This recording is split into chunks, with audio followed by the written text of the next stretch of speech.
Les États-Unis ont créé un véritable dispositif de renseignement en Amérique du Sud, qui comprend des bases du FBI au Paraguay et des agents opérant au centre antiterroriste en Argentine. Présence d'un bureau de la CIA dans la nouvelle ambassade américaine rouverte au Venezuela.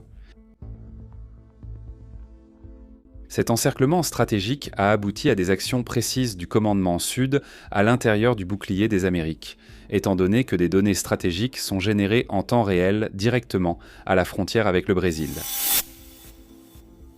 La proximité de ces bases de renseignement par rapport au Brésil alimente la perception que des agents de la CIA opèrent déjà depuis des années sur le sol brésilien, recueillant des informations pour endiguer l'emprise du crime organisé. Cette hypothèse soulève une question encore plus délicate. Il est impossible qu'une opération de guerre psychologique soit déjà en cours, avec manipulation de données, dans le but de créer des frictions spécifiques et d'affaiblir les autorités et les politiciens liés aux factions brésiliennes. Soyez les bienvenus à Vida no Cartel. La capacité d'infiltration de la CIA au Brésil s'est révélée avec la découverte de l'écoute téléphonique de l'ancienne présidente Dilma Rousseff, de l'avion présidentiel et de plus de 29 appareils appartenant à des ministres, diplomates et conseillers en 2016. De plus, les documents confidentiels divulgués par Edward Snowden, qui travaillait comme analyste à l'Agence de sécurité nationale, ont révélé que le Pentagone surveille les activités d'autres pays 24 heures sur 24 avec des agents infiltrés dans différentes parties du monde, réalisant des écoutes et des opérations clandestines. Ces épisodes renforcent que l'espionnage américain n'est pas seulement une hypothèse, mais une pratique consolidée et continue. Ainsi, la découverte que le PCC opère dans 6 États des États-Unis et dans 28 autres pays du monde, le Commando Vermelho opérant dans toute l'Amérique du Sud a poussé la Maison-Blanche à lancer une vaste opération de renseignement autour du Brésil. Mais en plus de cela, il y aura également une base à la triple frontière avec le Paraguay, l'Argentine et notre Brésil, avec 15 agents formés par le FBI. Nous avons signé des accords avec le FBI. L'un d'eux est l'accord avec le DFI, le nouveau département des enquêtes de la police fédérale argentine. Nous allons travailler ensemble à la formation des meilleurs enquêteurs du pays afin qu'il n'y ait plus d'impunité pour les crimes commis dans notre pays. Cette initiative implique directement des actions sur le territoire brésilien, même si c'est de manière indirecte, par le biais de la coopération avec les polices locales. L'objectif est de créer un encerclement, capable de limiter l'expansion des factions et d'affaiblir leur connexion internationale, en utilisant des ressources avancées de surveillance et d'infiltration. Avec l'avancée du bouclier des Amériques, on a de plus en plus le sentiment qu'une guerre psychologique est déjà en cours. La manipulation des données, la création de tensions internes et la surveillance constante des dirigeants des factions peuvent être utilisés comme des outils pour déstabiliser le PCC et le Commando Vermelho. Cette stratégie silencieuse basée sur le renseignement et la pression psychologique suggère que les États-Unis ne se contentent pas d'observer, mais agissent activement pour remodeler le paysage criminel de la région.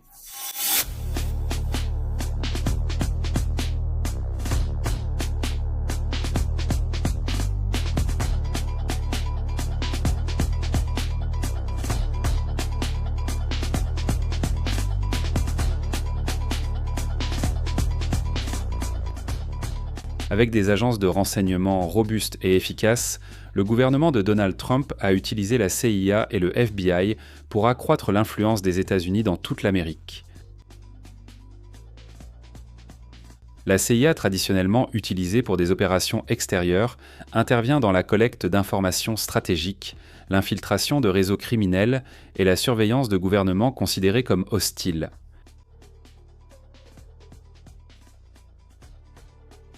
Sa présence dans les ambassades et les centres de renseignement de la région renforce la capacité de Washington à obtenir des données en temps réel et à diriger des actions à fort impact. Quant au FBI, bien qu'il s'agisse d'une police fédérale axée sur les affaires intérieures aux États-Unis, il avait étendu son action à l'international grâce à des accords bilatéraux et à des centres de coopération, comme ceux installés au Paraguay et en Argentine. Dans ces bases, les agents fédéraux travaillent en collaboration avec les autorités locales pour lutter contre le terrorisme, le trafic de drogue et le blanchiment d'argent, en fournissant une expertise technique et d'enquête qui complète les opérations de la CIA. Cette union entre l'agence de renseignement et la police fédérale américaine s'est révélée extrêmement efficace au fil des années.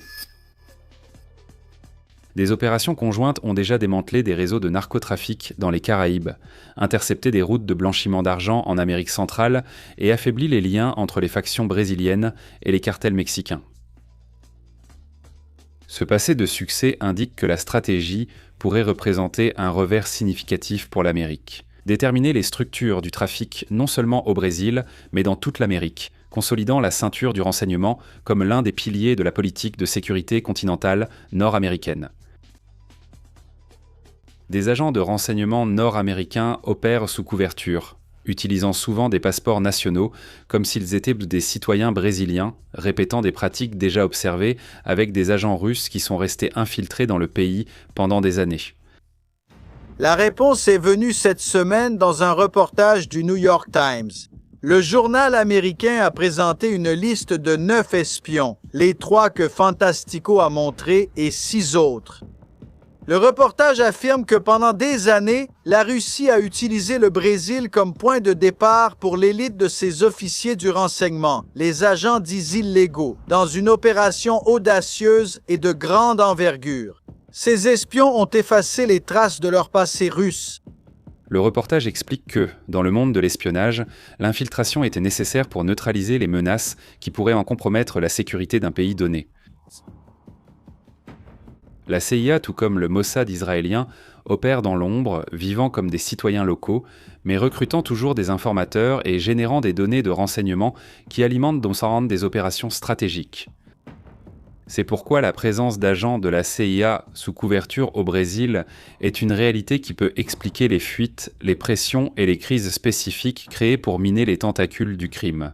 Il faut rappeler que ces actions ne se limitent pas au trafic de drogue, mais touchent souvent les plus hauts niveaux du pouvoir, où des actes illicites s'entremêlent avec des décisions politiques. Si vous aimez ce sujet sur le renseignement et l'espionnage, laissez un commentaire ici. Ainsi, nous pourrons préparer un contenu spécial sur les révélations d'Edward Snowden et comment elles ont changé la perception mondiale de la surveillance et du pouvoir.